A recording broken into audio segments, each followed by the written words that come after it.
man, what's happening? Oh, hey, what's up? You didn't do a Formers Friday last week. No, didn't have time for a Formers Friday last week, although, I mean, we did 5 Transformers reviews last week, so I figured Transformers was covered. Alright, that makes sense, but then what are you going to do for this week? No, really not sure what I'm doing this week. I mean, it could pretty much be whatever. Good, I got you covered. Here, I tell you what, you do this one, I'm going to do this guy. What's this? Wait, what are you doing? Why do I have a raccoon? Yeah. Why does he have a clock in his chest? Hey! What is this thing? Quiet, you. I'm trying to record a show in here. Hey guys! Welcome back to Formers Friday. I'm your host, Dirt. And today we're taking a look at a Japanese-only exclusive. This is from Beast Wars Neo. This is a line that didn't come to the United States. See, the Japanese didn't like the CG animated Beast Wars that we all loved, so they made their own series over there with the traditional cell-animated animation. Animated animation. There you go. We're on a roll today, this Friday. Regardless, though, this is Stampy. And Stampy is actually a white robot transformer. Let's throw him in the photo tent. Take a look. Now you can see here from his box, what's kind of interesting is even though they didn't like the CG animated show, they still put a CG animated character on the box. And even though he wasn't really part of the cartoon in that way, that was just kind of the way they did Transformers anyway, just to have some artwork on the box. You can see we've got a nice window. It does say Beast Wars over to the side, and it has the picture here, the little Beast Wars logo thing there. If you take a look at the side, it can show how his ears that are part of the arm can actually flip around, work as like his own slicing weapon. You've got some information on the back. You've got some more products here on the bottom. If you want to buy some other characters, they had 2-packs where you could actually buy a 2-pack of the characters versus each other. And there's another version of Stampy there with that lizard dude. And then over here, interestingly enough, there's a little die-cut window in the box. And there's another flap on the inside. And there, this shows that Stampy actually can become a weapon. And another Transformer can actually hold Stampy in their hand, and his ears become like scissor weapons, I guess, in case you wanted to do that. So that's something that we may try out when Dingleberry in the other room can get his alarm clock there transformed. And then on the top, it shows you all 3 modes: robot, weapon, and bunny. Alright, let's pop this guy open here real quick and take a look. I'm going to try not to damage this box since this was sent in by a viewer. I'm going to try to do this as gently as I can because I know he loves his toys. Alright, we've got an insert here with some more artwork. The window, if you notice, the window has now disappeared. The window is actually part of the plastic that's holding Stampy in place, so that's cool. We've got your instructions that are all in Japanese, so that's going to make that super fun to try to figure out. I have a hard enough time with just the pictures that Hasbro puts out without having the English. Oh my gosh. There's a trading card of the character. It gives their stats. So I guess maybe if you want to play like a game of war or something with it, you call out the stat, you throw down your card, boom. You've got your registration here, which probably no longer any good, I would assume. And then you've got the character of Stampy. So let's grab Stampy. Let's see, there's no tape or anything holding him in, is there? No bands or anything? Alright, now since this was sent in by a viewer, I believe he's already opened this once and played with it a couple times, but he put it all back together for the sake of showing it off on this review. But for the most part here, everything is still kind of spot on for what you're going to see. Here is the rabbit, and he's kind of in mid-jump mode here. And his animal mode, let's see, you can kind of play with a little bit. Get his legs up.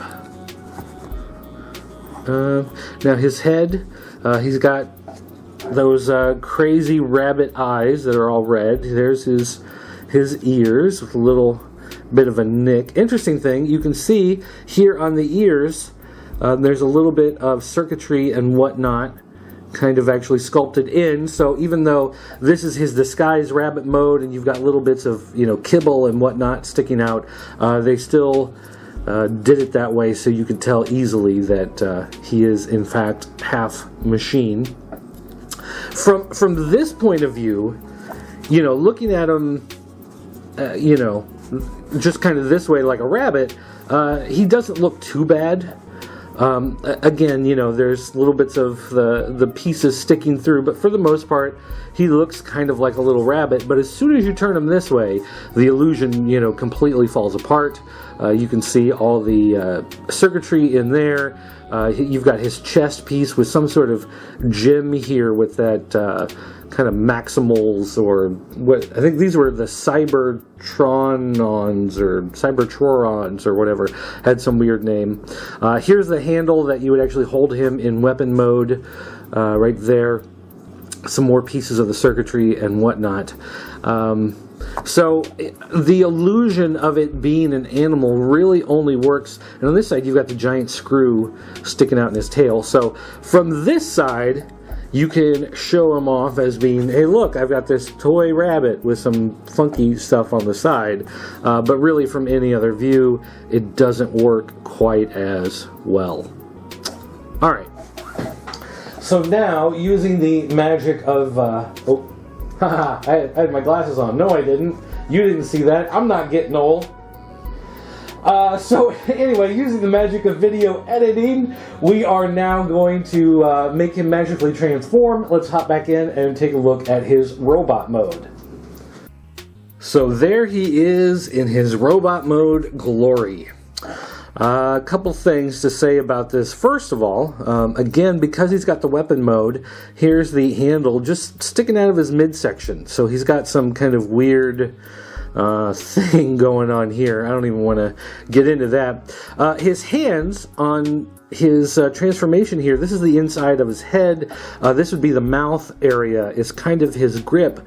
But the way they actually molded his hands, it looks like there's fingers on the inside here. So it's like his hand is like a fist, but then like his thumb is sticking out or something. I'm not sure. And then this weird, you know, claw thing from the head is wrapped around. So at first my thought was this is him gripping, you know, that was supposed to be the open grip there. But then the way they have those other fingers molded on, it doesn't really seem to make a lot of sense, but whatever. His ears, you know, become these giant things in the back, and you can kind of adjust them and play around with them, but they really don't serve a whole lot of purpose, do a whole lot of much of anything except kind of get in the way. So there's no real way to kind of fold those back and get rid of them. And when you use your hands the way you're supposed to, they are sticking way out on the side. You kind of fold them like that, and then you've got these giant things stuck to the side. But I don't know, I guess some people like that look. And there's a close-up on his face. You can actually see he's got a little mouth there. Apparently on the cartoon show he is the youngest character on the team, and so he's got his little young smirk there, doesn't know any better. The head sculpt actually looks pretty cool. It's a pretty original look, especially for the time. The back of the helmet. Now, you do have these weird rabbit legs just kind of sticking in the back, but that happened a lot on the Beast Wars figures. As much as I love the cartoon show, not necessarily a fan of the toys and a lot of the you know, extra bits there that are stuck to it. Another weird thing is with the feet. His bunny paws actually fold backwards, and then you flip out these little gray feet on the front, which makes it look really weird. I mean, you've got extra space, which I guess is good for him to maintain his balance, because he does have this extra stuff here, but nonetheless, it does just strike you from the get-go, like, it looks like this is backwards, but that's really how it's supposed to go. You do have knee articulation there, and it does twist a little bit as well, so that is kind of nice. A little bit of added bonus there. You've got the thigh motion, you've got shoulders, you've got elbows, and the head can move, and that's really about it. There's not a whole lot to his articulation. Now, one weird thing is when you flip these sections down to attach them in order to make his arms out here, you actually attach the piece of the shoulder to this little gray clip. And that little gray clip kind of goes into his weapon mode. When he's in his weapon mode, the ears become like scissors, and they're supposed to have like this chomp ability, where you push down on his tail, and it makes these gray pieces move. But when he's in robot mode, you actually can still use it. You push down on it, and it just kind of pushes his arms out a little bit. And it's really kind of hard. I just pushed his head down in there. It's hard to really kind of get a good grip on him in order to do it right. But when you slide it down, you can see it just kind of moves up and down. Woo! He's having a party! And that's all it is. I mean, it actually shows in the instructions that you can do that, and it just shows that the arms barely move. It looks like they're vibrating. Took me a minute to figure out what it was trying to tell me. It looks like they're just kind of shaking, and yeah, that's precisely what happens here. They just kind of move. So there you go. That's his robot mode. Overall, not really all that appealing in robot mode. I do like the idea of these jewels with the symbol in there. I don't know how well that shows up on camera, if you can see that behind all the glare, but it does have that symbol back there, so that does look pretty cool. But the rest of the figure, not a lot of articulation you can do with him. The special features kind of goofy, and this whole arm situation, just the hand thing just kind of freaks me out, whatever. But nonetheless, there is Stampy for your enjoyment. Now, we did talk about the fact that he has a weapon mode, and even though we don't have another guy with him, it actually shows that the guy it's supposed to be is this giraffe guy that turns into a robot. Here, let me throw this in real quick so you can see. There's the giraffe guy transformed into the robot mode, and there's Stampy in his little scissor attack mode, and you can see again it shows it vibrating and shaking there. Now we'll go ahead and use the magic of video editing to go ahead and flip him into that weapon mode, even though we don't have a robot for him to attach to at the moment. But let's go ahead and take a look at that weapon mode. And there it is. That's his amazing weapon mode. I know what you're thinking. You're probably thinking, I think you did that wrong, Dirt. Well, let's take a look at the picture on the box here real quick. There it is, just like that, and there it is, just like that. Yeah, see, look, that's all there is to it. So this is his scissor weapon mode, and the idea being that, again, he'd be grabbed down here, and he would be like a scissor weapon because of the action feature built into the figure. Where you pull on the tail, push it, or I guess push it down. You don't pull on it, you push it, and the arms move like this. And so somehow that's his scissor action, his scissor weapon action. So these don't actually cut into each other. These will smash into each other, but these don't actually do anything. But yet, there you go. That's the third mode special feature. So if you can imagine another figure holding it like this, look at my mangled bunny weapon. I guess that would freak me out. If I saw this on the battlefield, if I saw something coming that looked like a rabbit all folded over and they were threatening me with ears that don't quite cut close together, I'd be thinking, yeah, this dude's crazy. I'm going to get the hell away from him because that is bizarre. So anyway, guys, there's Stampy. Now I'm going to get Hingle McCringleberry in there to come in, and he can give you a look at his alarm clock, dude. Are you ready? Huh. Okay, so now it's my turn, I guess, and I have Heinrad, or Heinrad. Not sure exactly how you're supposed to pronounce it. He's a raccoon with a clock on his chest. I'm really not sure how I feel about this guy right now. Let's throw him in the photo tent. Take a look. So, I'm going to have to re-zoom here. Let's see here. So here's Heinrad, and apparently in the cartoon show, he had the ability to stop time. He could stop time for a couple seconds, and they could pull off some sort of whatever. I don't know what they had to do. Never seen the show. But regardless, this clock on his chest actually works as an actual alarm clock. It would actually keep real time, and you could actually set it to go off at some point. Of course, probably not going to have the right batteries for it. I don't even see batteries listed on the package anywhere. Probably says on the inside. Okay, but anyway, you've got the CG artwork of the character from the show right there. He is number S3. I don't know if that means anything or not. You've got the cutout here that shows him in his alt mode, where he's carrying tea and biscuits, I guess. I don't know what that is. It's down here also. He's got like a little jug and a little case. But apparently you can put those together and it makes this big gun that he carries when he's in a robot mode. He also has a visor that can flip down when he stops time. Apparently he uses that visor. You can see the gun again. You can see the clock feature, and it shows the gun is actually shooting. Oh, we've got a shooting part in this. All right, that'll be interesting. It shows the alarm going off here in his alt mode, and it shows, I don't know what it shows. I guess you push down on the head in order to turn off the alarm. Like you put him in the alarm mode, and does he only go off when he's in the alt mode? So you got to transform him and then push his head down in order to shut him off. I guess that's one way to make sure you wake up in the morning. There are his two modes on the top and the bottom. It shows those versus packages we talked about earlier. So there you go. Oh, and there's the word I couldn't pronounce earlier. Cybertoron, I guess. Instead of Autobot or Decepticon, it's Cybertoron is the name of the Maximals, really, is what they are. So, all right then. Let's see. This has been opened once before, so we will try to gently. It's already creased, man. I didn't do that. That crease was already there. I swear, that crease was already there.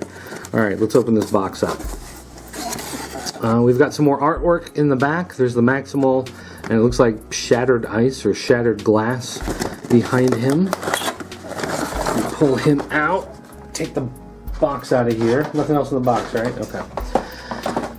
And he is inside the plastic. And here we've got, a nifty little catalog that's going to show us a bunch of the toys, I bet.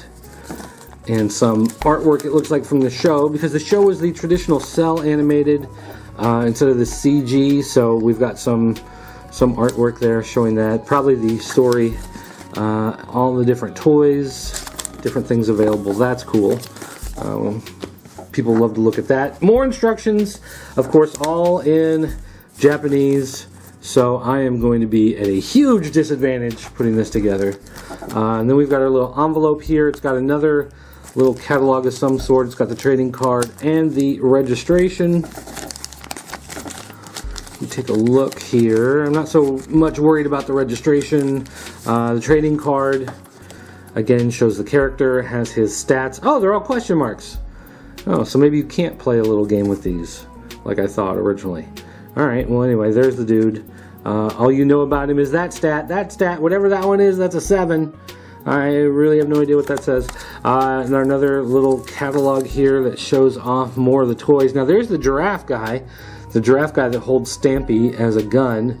You can see him in robot mode, so imagine Stampy is on that one. But otherwise, there you go. Oh, there's Optimus Prime, or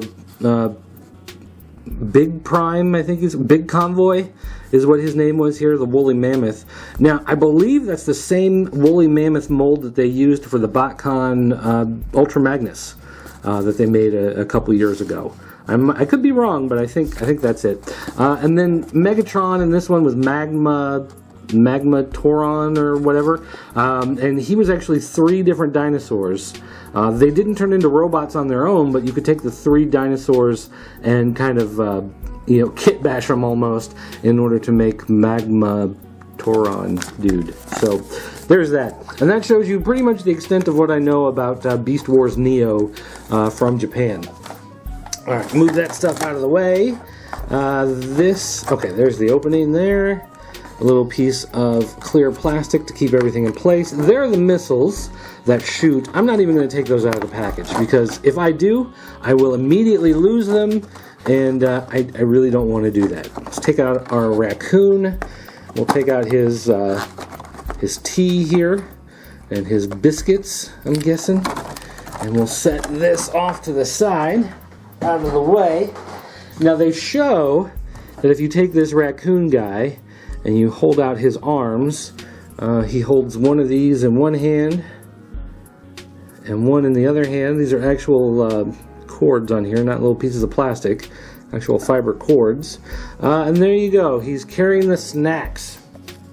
I'll zoom in here a little bit. Now I have no idea what these Japanese characters mean. I am not a student of the Japanese language, so whatever they mean, I don't know. Maybe this one says surf and that one says turf. I don't know. But regardless, that's how he's meant to be displayed in his alt mode. And again, something that's weird about this line is that, you know, it looks like a raccoon, but of course he's got this giant clock and it's got tubes coming out of it like it's wired in. You've got these robotic testicles down here. I'm not even sure. We got some big balls underneath his body section. I don't know what else those are supposed to be. And then if you turn to his back, you can see the openings here with robotic pieces showing through. So it's like the alt modes are there, you know, to turn them into animal-like shapes, but they don't go all the way. They don't cover everything that looks robotic. So it's like half robot, half animal, like Anabot, I guess you could say. The face, I think, actually looks pretty cool for being a raccoon, and he's got some articulation there, can look up and down. I think that's actually pretty nice. The arms have the ability, they kind of ratchet. You can kind of see the grooves there that they can ratchet on. You can move those around. You've got a ball joint in there at the elbow. Another one on the hand. The thumb does that flip around thing. So that's pretty cool. The legs have a ball joint, but there's no articulation as far as like the foot or the ankle goes, just up here at the top. So that's there. And the tail can move up and down, and that's really about it. So there you go. That's it for the articulation in the alt mode. And whether or not you like this look, I guess, is going to depend on whether or not you like toys that are super Japanese, that have absolutely nothing to do with American culture. Then you can look at that. But I don't know. To me, there's just something weird about a raccoon with semi-robot arms, robot testicles, and a giant clock on his front chest. But I don't know. Maybe that's just me. Maybe that's what gets some other people going. I don't know. But let's go ahead and use the magic of video editing, and we'll pop him into robot mode and take a look and see how he looks now. In robot mode, there's actually a lot more going on here than I originally thought there would be when I started transforming this character. And I have to say, in robot mode, I think I kind of like him a little more. I'm not too keen on that raccoon, but in robot mode, there's some neat things going on here that I at least have to give them credit for. And so I want to talk about those things real quick. All right, one, if you look at the head, get a close-up here on the head. Here is the visor flipping down, and that really does make a big difference in his look. I didn't think that was going to be that big of a deal, but like this, I think he actually looks really cool. I mean, that's okay, whatever, but bam, that dude is styling. So I enjoy that quite a bit. And then, of course, the head moves as part of that whole thing with the alarm clock thing. I kind of took a quick look back here, but it looked like there had been a sticker on top of the battery compartment at one time, and I decided I didn't want to mess with that. This is someone else's toy, so I didn't want to start taking their whole thing apart, whatever. Especially if they've removed the batteries, because they didn't want everything getting corroded. I wasn't going to mess with putting it back in. All right, the little robot raccoon testicle things that we couldn't figure out, they become like these little pouches. on his side. There's his little maximal insignia thing right there, and that actually makes a pretty good look. Even though he's got these raccoon legs back here that really serve no purpose and they're just kind of in the way, having this extra little piece there helps to kind of hide that from the overall look. I mean, the bulk of the upper body all kind of comes together with the way these legs form together, and then you have like these little supply pouches. So I actually thought that was a neat effect, the way it draws the eye that way. I'm going to give him some extra credit on that. I've always said that I do like the big bulky look of the original G1 Transformers, and this one, because of the way it kind of rips his head in half and the upper part of his body and makes it into these giant shoulder pieces, I actually kind of like the heft and the extra, muscle it looks like behind it, the extra bulk to it. I think that's really neat. His gun that comes together with the pots, or the pot and the candy bag, whatever, there is an actual handle, and the handle has a cutout, and there's a little piece on the hand that attaches to, so this is actually attached to his hand. So he's not going to be dropping that anytime soon. That's actually, in place pretty well, stuck in there pretty permanently. Well, not permanently, but it's stuck in there well enough that it's not going to just fall out by shaking him around and whatnot. And yes, it does shoot, and I guess I'll go ahead and try it. There you go. It does shoot the missiles. Now, those of you paying attention earlier noticed that there were 2 missiles in the package. There's only one spot for a missile right here. So where's the other missile? They actually put spots on his legs where you can attach the missiles so you don't lose him when he is in his robot form. That is a super cool idea. There's this little notch right there on the missile, and there's a little hole in his leg, and you can actually take these missiles and put them in the notches to keep them safe, so they don't accidentally fire and you lose him while he's on display. And I thought that was super cool. That was a really neat idea. I really like how that worked out overall. The legs actually look nice. They have the nice robot form, and you've got some extra stability. Not only do you have this little back toe, but when the leg splits apart here, you actually have this little flap, and that flap actually helps to give him some stability to help him stand up a little better. Plus, this piece in the back actually folds out of the way, and that way you can move the leg and pose him without it getting in the way. That is a super great idea. And when you fold it up, it actually folds up right in line with just the perfect cutout here for the leg. So if your leg is straight, then it's the perfect shape. If you want to move him, then it actually folds out of the way there so you can get some better opposing options out of him. So I have to say, in this robot mode, I actually like the character. I think this is actually really neat.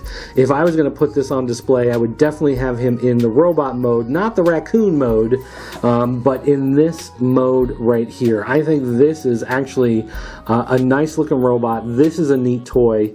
Since we can't really do a whole lot with the alarm clock thing, I will show you. Back here, when you fold the tail out of the way, it actually covers up this little knob. This is your knob for setting your alarm, and I guess you pull it out, and then you could change the hands on the clock, on the time, change the alarm and everything like that. So that's kind of your basic cheap, if you've ever had a cheap travel alarm clock or a cheap toy, some kind with a clock on it, that's how that works.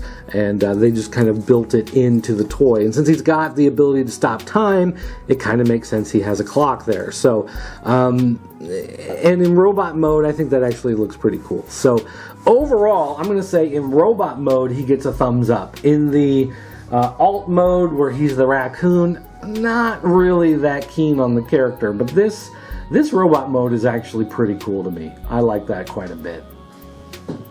So there you go. I mean, which one do you like better? Do you like the rabbit better? Do you like the raccoon better? Are you just surprised that there are all these Transformers that you've never seen because they were Japanese only? I think it's actually really cool that we can take a look at these, and I want to thank John Proft for sending these in so that we could show them here on the show. So everybody give him a round of applause and a big thumbs up. Don't forget to go to popculturenetwork.com where you can check out more toy reviews, stuff about comic books, video games, whatever that we might have there on the site, including John Proft's own review of the new Godzilla movie. He did that for the website, and we said, yeah, we'll throw it up there. Thanks a lot for sending that in. You can also go to jointheforums.com, the official forums of the Pop Culture Network. You can talk to all the other great people there about neat stuff just like this. You can also find me personally on Twitter if you want to go to @PCN_dirt. You want to ask me some questions. You got a follow-up. You got something else you want to see reviewed on the show. Make sure you let me know there. You can also call our 24-hour voicemail line. It's area code 217-953-4025. That number is burned into my brain. I'm never going to forget it. Make sure you call and leave us a voicemail message. That's going to do it for me, guys. Thanks for watching, and I'll see you next time.